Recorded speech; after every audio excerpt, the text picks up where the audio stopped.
कान खोलकर सुन लो सब लोग, कल 15 अगस्त शुक्रवार भाद्रपद मास की पवित्र सप्तमी तिथि पड़ रही है। और याद रखना, यह कोई आम सप्तमी नहीं है। इस सप्तमी के तुरंत बाद आने वाली अष्टमी पर श्री कृष्ण जन्माष्टमी का परम पावन पर्व मनाया जाएगा।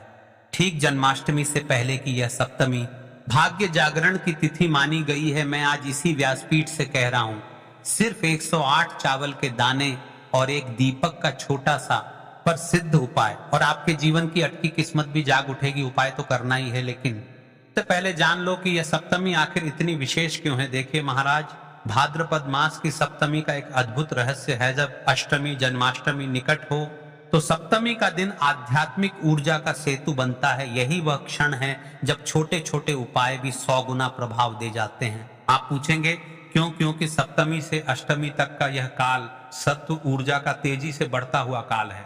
श्रवण भाद्रपद के संस्कार अभी ताजे हैं, शिव कृपा का प्रवाह जारी है और कृष्ण कृपा का उदय होने ही वाला है। इस संयोग में गया अन्न दीप का संगम घर घर में समृद्धि, उजाला और अवसरों का द्वार खोलता है। अब देखिए, कान खोलकर सुन सब लोग, किन लोगों को, किन व्यक्तियों को इस उपाय को करना चाहिए जिनके जीवन में धन की कमी लगातार बनी हुई है, नौकरी व्यापार में रुकावटें, प्रोजेक्ट अटक रहे हैं, पेमेंट फंसी है, घर की आमदनी में बढ़ोतरी नहीं रही, अवसर चढ़ने लगते हैं, मन में निराशा भय तनाव, घर परिवार में अनबन शांति नहीं। अर्थ क्या होता है? भाद्रपद महाराज आज की शिव महापुराण की कथा से सन लो चावल, अन्न ए समृद्धि, तृप्त, लक्ष्मी आकर्षण का प्रतीक, 108 पूर्णता का अंक, 108 माला, 108 उपनिषद, समग्रता का बोध, दीपक अंधकार का नाश, शुभ ऊर्जा का प्रवेश, देव तृप्ति। जब आप सप्तमी के दिन 108 चावल समर्पित करते हैं और दीपक जलाते हैं तो आप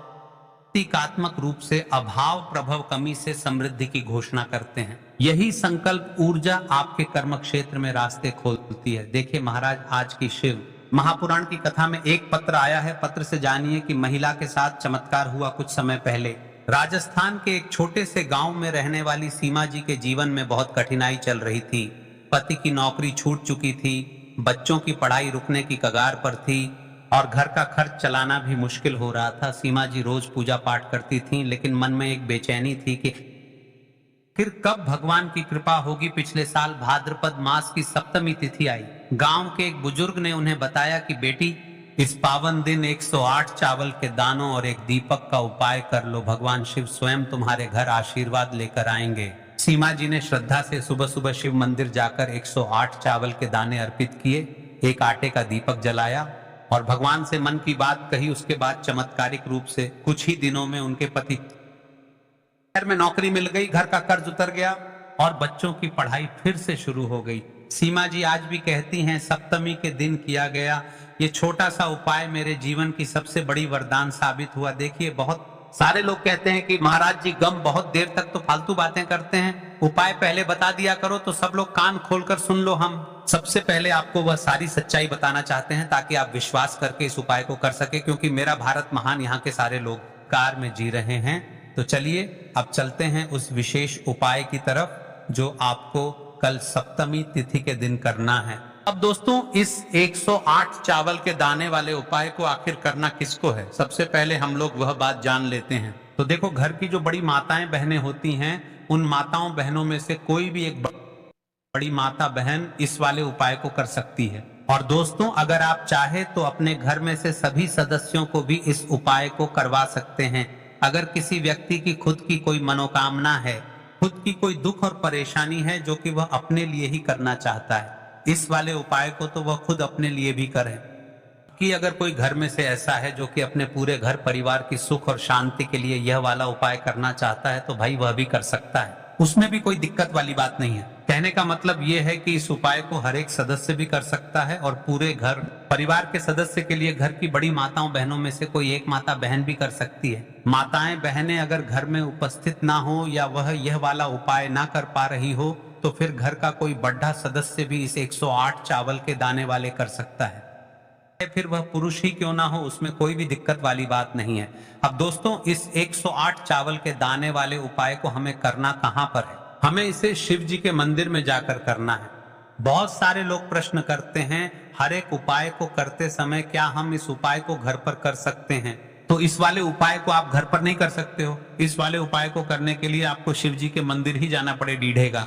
उसके बाद में दोस्तों जो अगला प्रश्न निकल कर आता है वह ये आता है इस उपाय को कि आखिर इस उपाय हमें किस समय करना है, सुबह के समय करना है कि शाम के समय करना है।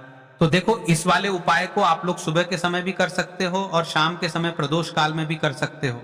अब अगर आप पूछो कि भाई साहब सबसे उत्तम समय कौन सा रहेगा इस 108 चावल के दाने वाले उपाय को करने का, तो हम आपसे बस यही कहेंगे कि इस उपाय को आप सुबह के समय करेंगे तो ज्यादा बेहतर होगा। बाकी अगर प्रदोष काल शाम के समय भी करेंगे तो भी अच्छा होगा, उसमें कोई दिक्कत वाली बात नहीं है।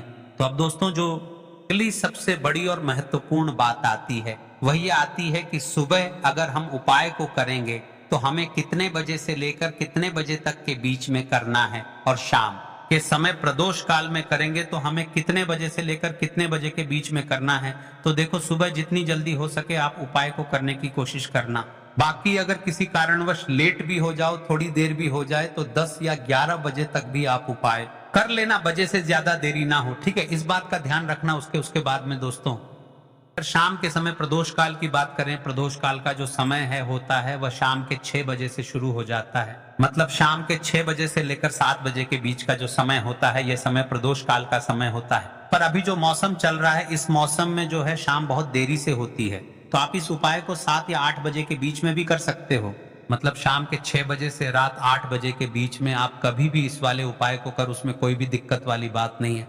अब दोस्तों यहाँ पर इस उपाय को लेकर एक सबसे बड़ी बात यह निकल कर आती है कि इस 108 चावल के दानों को हमें लेना कहां से होता है और हमें इस उपाय को करने के साथ में क्या और कुछ भी सामग्री ऐसी होती है जो शिव जी के मंदिर लेकर जानी पड़ती है। तो देखो यहाँ पर हम आपको बता दें, सबसे पहले आप लोग ये जान लो कि ये जो 108 चावल के दाने वाला उपाय है, सिर्फ और सिर्फ आप उपाय की सामग्री लेकर कभी भी शिव जी के मत जाना, क्योंकि हमें भगवान के सामने यह नहीं दर्शाना है कि अगर हम भगवान शिव जी के मंदिर आए हैं तो अपने फायदे के आए हैं। तो इसलिए जो भी पूजन सामग्री है, उपाय सामग्री है, 108 चावल के दाने, इसके साथ में आपको पूजन सामग्री भी जरूर लेकर जाना है। देखो अगर सुबह के समय उपाय कर रहे हो तो सीधी सी बात है, 1 लोटा जल तो आप लेकर जाओगे ही जाओगे। वही 1 लोटा जल अगर मिट्टी का जल हो तो बहुत अच्छा रहेगा। मिट्टी का जल कैसे बनाया जाता है इसके लिए हमने पहले से बहुत सारी बना दिए। आपके पास इस दिन एक आखिरी मौका रहेगा, क्योंकि श्रवण का अंतिम दिन रहेगा, फिर उसके बाद पूर्णिमा है, यानी कि सप्तमी तिथि आपके लिए एक आखिरी दिन होगा इस उपाय को करने का। फिर से एक बार विनती करता हूं, ऐसा ही मौके बार बार नहीं मिलते महाराज, कर लेना इस उपाय को। देखिए मिट्टी का जल शिव जी पर चढ़ाने का और उपाय को करने का बहुत बड़ा आपको इस दिन फल मिलेगा। तो इसलिए इस दिन हो सके तो भाई मिट्टी का जल चढ़ाना, तो अपने साथ में कम से कम 1 लोटा जल तो आपको लेकर ही जाना है। अगर मिट्टी का जल नहीं है तो घर का जल भी आप इस्तेमाल कर सकते हो। इसके अलावा जो भी पूजन सामग्री है, देखो 108 चावल के दाने ये अलग आपके रहेंगे और जो आपकी पूजन सामग्री रहेगी वह अलग रहेगी। सामग्री में आप जो भी चीज लेकर जाना चाहे वह लेकर जा सकते हैं, उसमें कोई भी दिक्कत वाली बात नहीं है। वहीं अगर हम बात करें शाम के समय की, तो शाम के समय शिव जी पर जल नहीं चढ़ता है, इसीलिए शाम के समय आप लोग एक दीपक तैयार कर लें जो कि गोलबत्ती का आटे का शुद्ध देसी गाय का होगा, है ना।